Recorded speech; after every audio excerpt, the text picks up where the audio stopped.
여러분 안녕하십니까? 자, 이번 시간에는요 짱박사 경제학 진도별 모의고사 제8회 문제를 같이 풀어보도록 하겠습니다. 자, 우선 1번 문제 같이 한번 보도록 하시죠.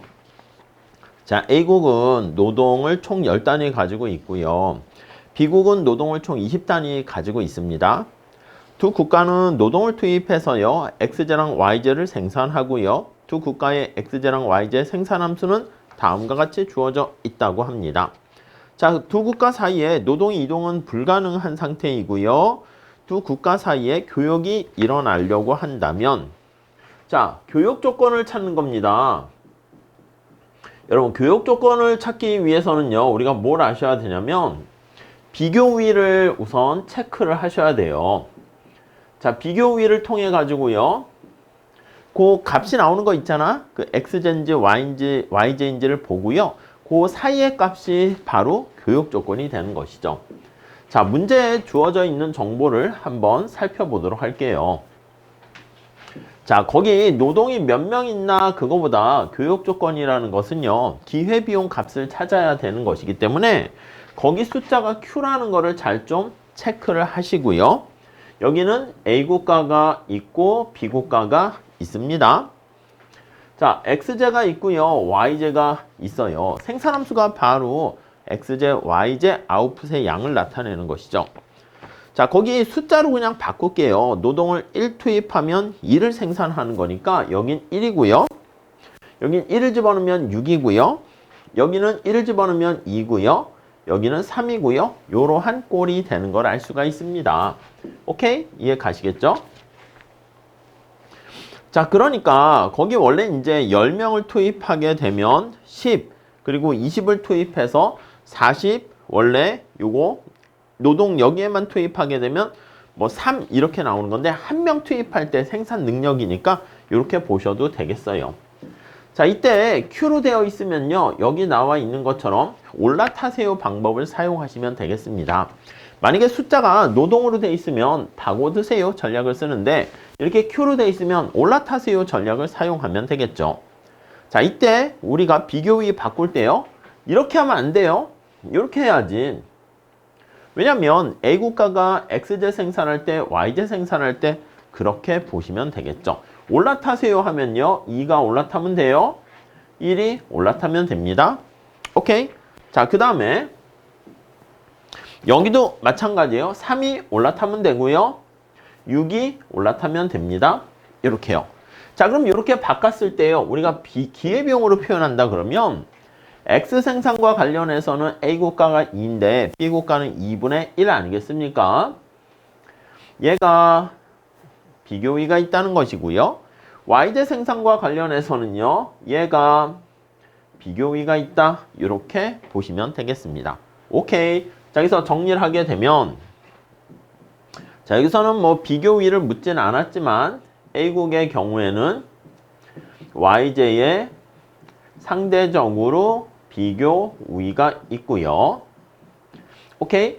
B국의 경우에는 X제에 상대적인 비교위가 있다. 네, 이렇게 보시면 될 것 같습니다. 오케이.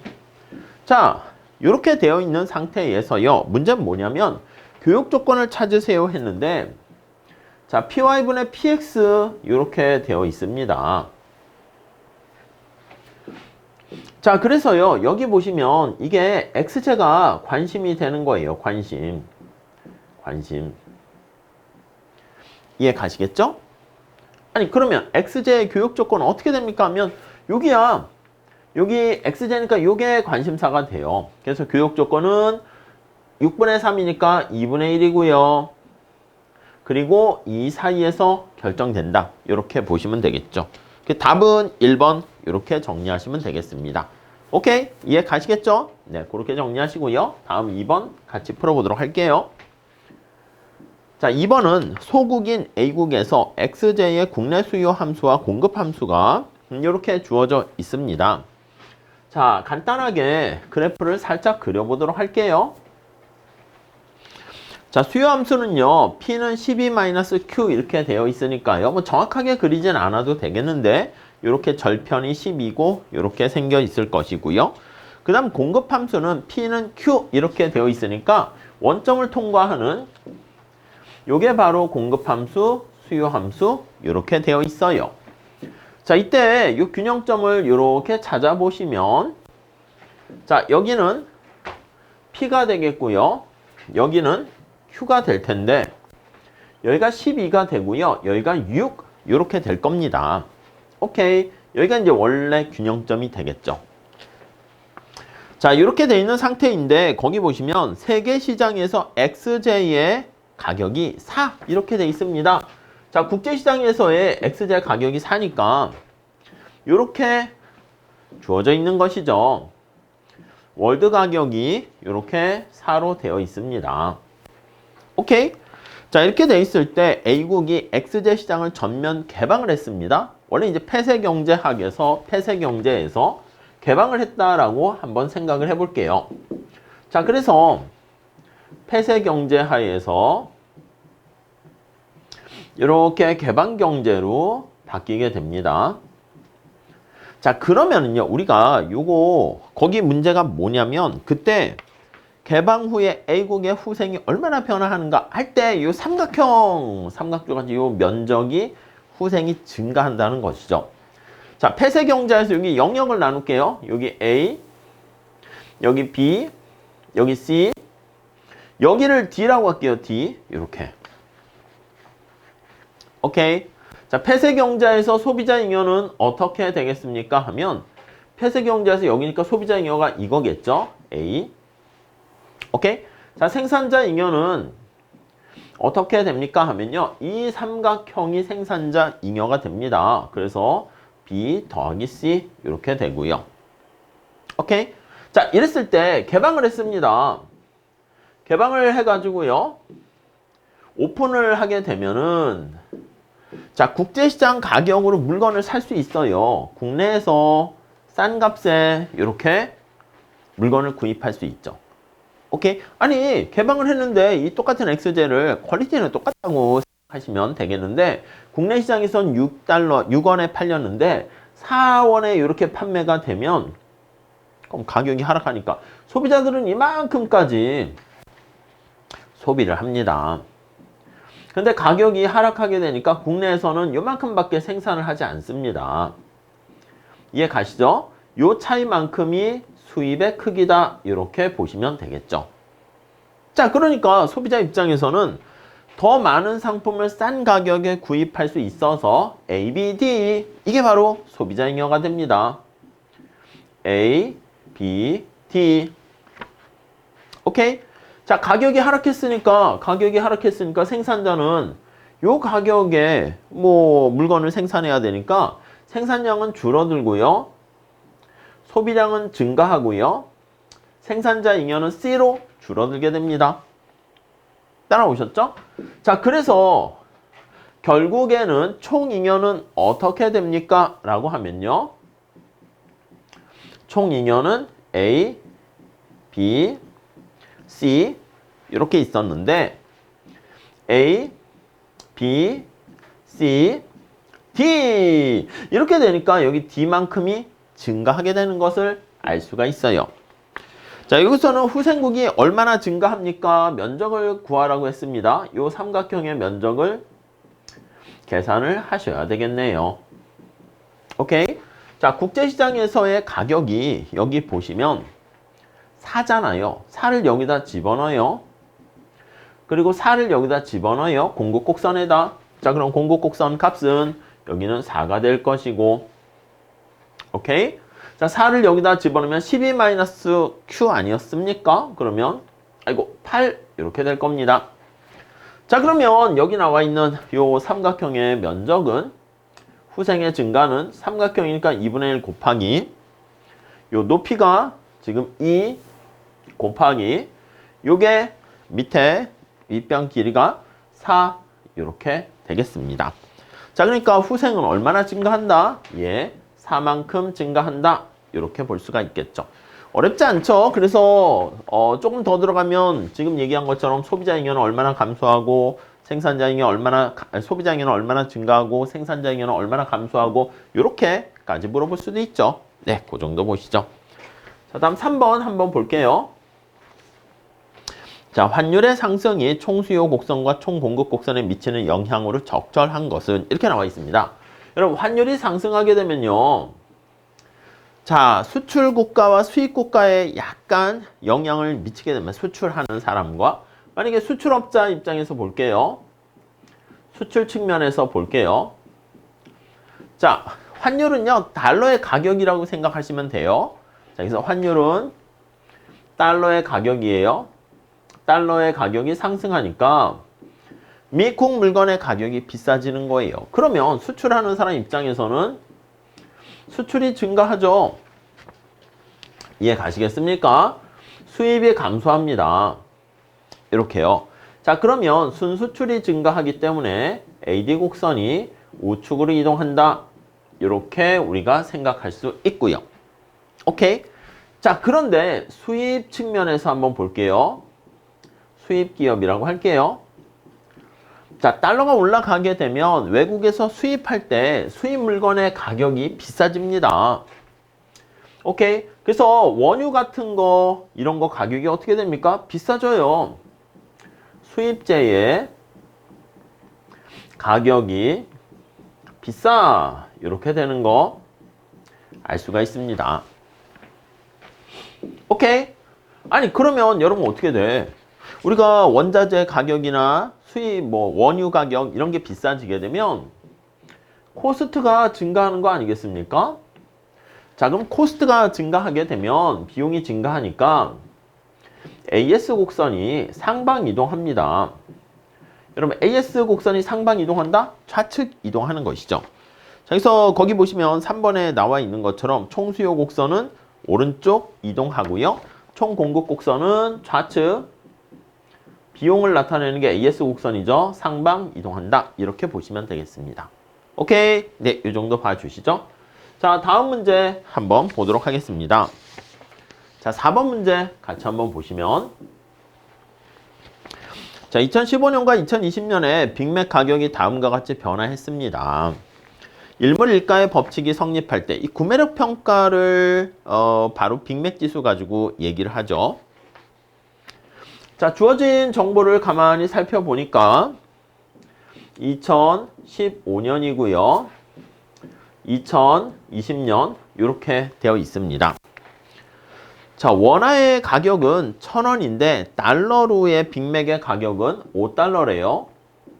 그러니까 이 1,000원과 지금 5달러의 가치가 똑같다. 이렇게 생각하시면 되겠습니다. 자, 그리고요. 2020년은 원화의 가격은 5,000원이죠. 죄송해요. 그러니까 1달러당 1,000원 이렇게 되는 거죠. 자, 그런데 빅맥의 가격이 5,400원이 됐습니다. 자, 근데 이게 미국에서는 얼마냐면 6달러로 이렇게 되어 있습니다. 오케이. 자, 이렇게 세팅되어 있는 상황에서요. 자, 1번 한번 체크해 볼게요. 자, 빅맥의 원화 가격은 두 기간 사이에 얼마나 변화했니? 여기요, 우리나라에서는 5,000원이었는데 미국에서는 우리나라 이거 2020년에는 5,400원으로 올라갔습니다. 그래서 우리나라 원화로 표시했을 때 이 빅맥은 5,400원, 5,000. 그러니까 전체 5,000 대비 400원만큼 올라가게 된 걸 알 수가 있죠. 자, 여기서 8% 됩니까? 이렇게 8% 상승했다. 이렇게 알 수가 있죠. 오케이. 다음 2번 볼게요. 자, 빅맥의 1달러당 원화의 가격은 두 기간 사이에 10% 하락했다. 여러분, 1달러당이기 때문에 1달러당으로 볼게요. 자, 2015년에는 1달러당 가격이 얼마입니까? 하면, 아니, 5,000원, 1달러당이니까 5로 나누면 되겠죠? 5달러. 이렇게 되어 있습니다. 자, 그럼 이게 1,000 아니겠습니까? 1,000. 이 환율이 1,000이란 뜻입니다. 근데 여기 나와 있는 것처럼 이렇게 2020년에는 6달러가 있고요. 여기 5,400원 이렇게 있습니다. 그러면 900, 5945, 6954 이렇게 되는 거죠. 자, 그렇기 때문에 이게 바로 뭐냐면 1달러를 기준으로 했을 때 원화의 가치가 여기 나와 있는 것처럼 이렇게 10% 하락했다라는 걸 알 수가 있죠. 그래서 빅맥의 1달러당 원화의 가격은, 그냥 환율을 물어보는 거예요. 두 기간 사이에 자, 여기 보세요. 1달러당 원래 여기 보시면 1,000원이었었는데 요 끝에도 쓸게요. 1달러당 1,000원이었었는데 이렇게. 근데 1달러당 900원 이렇게 된 거예요. 그러니까 쉽게 얘기하면 1달러라는 사과를 구입할 때 가격인데 1달러를 구입할 때 가격이 옛날에는 1,000원 주면 구입할 수 있었어, 사과를. 근데 사과의 가격이 900원으로 하락한 거예요. 자, 그러면 여기다 쓰게 되면 사과라고 할 수 있는 거래 대상이 지금 달러일 뿐이에요. 달러의 가격은 원래 1,000원이었는데 900원으로 하락하게 되는 것이고요. 우리나라 원화의 가치를 보면 원화의 가치는 아니 이전에 비해서 봤을 때는 1,000개 줘야지 달러 하나를 얻을 수 있었는데 900개만 줘도 이제 달러 하나를 교환할 수 있잖아. 그래서 원화의 가치는 상승했다 이렇게 볼 수가 있겠죠. 오케이? 자, 그래서 거기 다시 보시면 빅맥 1달러당 원화의 가격을 물어보는 거예요. 그럼 원화의 가격 자체는 10% 상승했고 달러의 가치는 10% 하락했고. 자, 그래서 2번, 3번 어떤 걸 물어보는가 잘 보시면 되겠습니다. 자, 4번 볼게요. 달러 대비 원화의 실질 환율은 변화가 없다. 그렇습니다. 실질 환율 자체는요, 우리가 이렇게 표현을 합니다. 실질 환율은 여기 나와 있는 것처럼 명목 환율에다가 미국 상품의 가격, 이걸 P로 이렇게 나눠주는 것이죠. 오케이. 자, 그러니까 요걸 기준으로 놓게 보면 구매력 평가설이 성립하니까 원래 자 다시 PPP 이게 구매력 평가설 아니겠습니까? 이렇게. 자, 그러면 애시당 줘. 우리나라 물건은요, 환율, 미국 상품의 가격 이렇게 돼요. 자, 근데 실질 환율을 나타내기 위해서 이렇게 P로 나눠주게 되면 여기 있는 값은 항상 1이 되지 않겠습니까? 그래서 구매력 평가설이 성립하게 되면 요걸 우리가 뭐라 그래? 요게 실질 환율이잖아요. 실질 환율, 요게 실질 환율이잖아요. 실질 환율은 네, 여기 나와 있는 것처럼 1로 일정하게 됩니다. 자, 그래서 실질 환율은 변화가 없게 되고요. 5번 2020년 원화의 명목 환율은 구매력 평가 환율보다 아니요. 명목 환율 자체가 뭘로 나타냅니까 하면 구매력 평가설 요걸로 표현을 하게 된다고요. 그렇기 때문에 낮은 게 아니라 항상 같다 이렇게 보시면 되겠습니다. 오케이? 이해 가시겠죠? 요거 시작할 때 요게 구매력 평가설이죠. 요게 명목 환율을 나타내는 거예요. 무슨 말씀인지 아시겠죠? 네, 뭐 그냥 그 정도만 할게요. 자, 다음 5번 한번 볼까요? 5번. 자, 어느 한 나라가 고정환율 제도를 채택하고 있습니다. 여러분, 먼델 플레밍 모델인데 고제 변금 그걸 기억하셔야 됩니다. 고정환율 제도에서는 재정정책이 효과가 있고 변동환율 제도에서는 금융정책, 통화정책이 효과가 있다. 이렇게 보시면 되겠습니다. 자, 그런데 거기 보시면 인플레이션 압력이 있습니다. 인플레 압력이 이렇게 발생하고 있고요. 국제수지 흑자를 경험하고 있습니다. 국제수지 BP가 0보다 큰 흑자 상황을 지금 경험하고 있어요. 자, 이런 상황인데 이걸 동시에 경험하고 있는데 이를 해결할 수 있는 조합은 자, 그러면 지금 이걸 해결한다는 건 뭐냐면 자, 물가를 좀 낮추려고 하는 거야. 경제가 인플레 상황이다라고 하면 경제가 지금 요게 과열된 상태 아니겠습니까? 과열된 상태. 그래서 이걸 좀 긴축을 시켜야 되겠습니다. 긴축.